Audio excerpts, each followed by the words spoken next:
President Biden is facing a unique challenge, campaigning for re-election while protesters, mostly young people, call for a ceasefire in Gaza, all while he balances his longstanding support for Israel.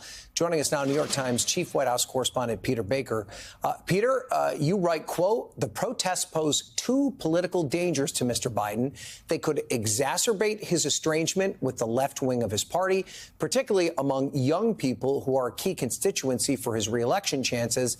And they could feed into the Republican narrative that Mr. Biden, not the volatile former President Donald J. Trump, has presided over disarray at home and abroad, which could alienate middle-of-the-road swing voters. So, Peter, what can the president do to balance these protests and the calls for a ceasefire with his support for Israel, all while he's campaigning for re-election?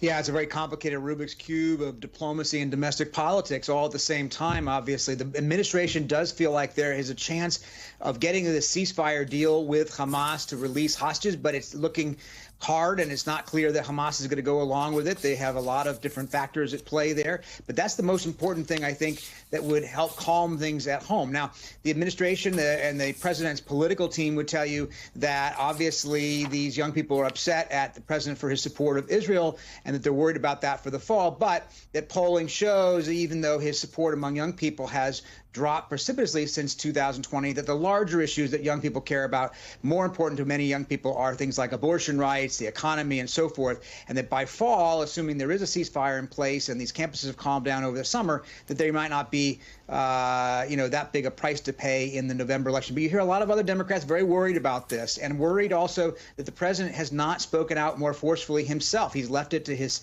aides, for the most part, to speak about his feelings about these college campus protests. They have said that he does not support anti-Semitism. He, in fact, condemns anti-Semitism and violence on these campuses, but does support the right to free speech, even if it's opposed to his own policy.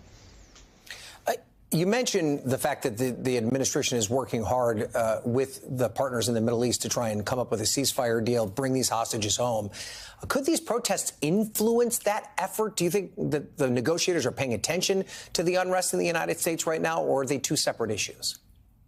Well, it's a good question. When I talk to national security officials, I don't hear them talking about the domestic politics of it. Now, obviously, they're not supposed to, but even in private, it's not something that they are as focused on, because the complicated nature of the diplomacy in the region is hard enough for them, rather than trying to figure out, the campaign dynamics. But it is an interesting question as to whether or not it emboldens Hamas, for instance, at home, to see these pictures, to say, well, maybe we don't need to make a deal, because, in fact, we're winning the war of public opinion. We're winning over these young people. They may overassume how much support they have in the United States. Polls actually show that Israel has considerably more support than Hamas among Americans, but the pictures obviously are driving some of the conversation, and they may take that into account as they're making a decision. We don't know that, because obviously they're not giving us interviews and not speaking publicly, but that's, I think, a worry on the part of some negotiators.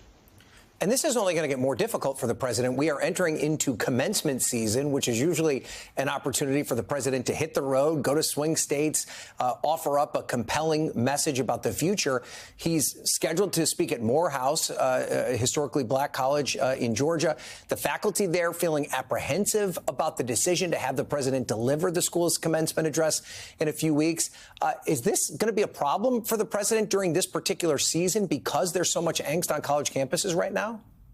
Yeah, obviously going to a college campus right now is kind of a fraught possibility for the president. He already gets protests many places he goes, from pro-Palestinian left-wing demonstrators. They shout at him, Genocide Joe and things like that. They're usually small protests, but they can be loud, and they have disrupted some of his speaking engagements. So you can imagine at a college campus, especially with a commencement of thousands of people, at least some kids, some of the students, some of the young men and women may choose to use that opportunity to make their feelings known. And I think that does, present a volatile possibility for him this spring as he heads to Morehouse. I think he's got one other commencement address as well.